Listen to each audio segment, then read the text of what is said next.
LG's flagship phone for 2019 packs some fascinating high-tech features into an unassuming but refined package.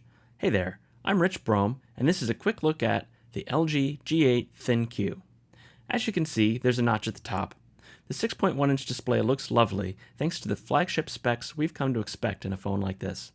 The phone feels great to hold. It's roughly comparable to the Galaxy S10 in size. All of the other specs are just as high-end. 6 gigs of RAM isn't technically as good as it gets, but it's still decent even in a flagship phone. LG has continued its focus on audio with the Hi-Fi Quad DAC. The G8 is nearly indistinguishable from last year's G7 from the front.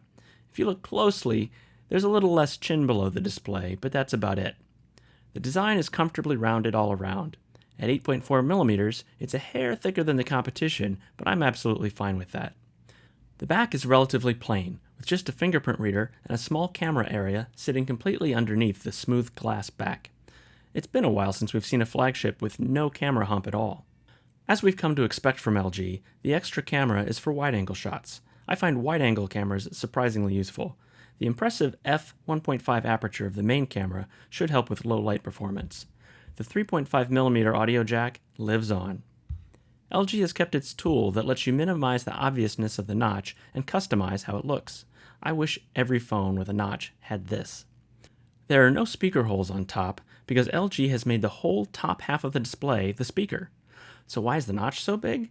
That's to make room for the 3D depth camera system, which LG calls the Z camera. It helps produce excellent selfie portraits, but it also does a few other really neat things. The first is 3D face scanning, which offers a secure unlock feature like Apple's Face ID. But if you want to leave your phone flat on your desk, the G8 can also scan the unique vein pattern in your palm. Just hold your palm over the notch, and voila!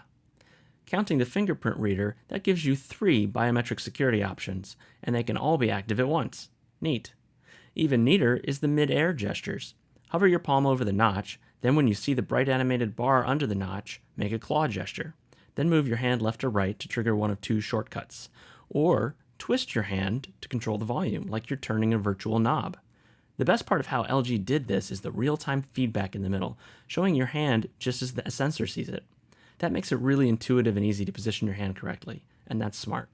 As you might expect, the camera app is powerful. There are a ton of pro-level features, like manual shutter speeds up to 30 seconds, a manual video mode, a video portrait mode, and the studio portrait modes popularized by Apple. Back to that screen-based speaker for a second.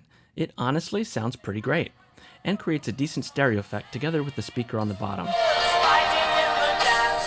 It also has some unique advantages over a typical earpiece, such as much larger sweet spot, and you can press it against your head in noisy areas to get an effect much like bone conduction. So what's the verdict? Well, the Z camera features were a bit slow and unreliable in the early unit we tried, but that should be fixable in software, and if LG does that, they'll be really slick. This stuff is absolutely the future. LG is on the bleeding edge here. But you can also ignore the Z camera completely, and the G8 is still an impressive, well-rounded flagship phone.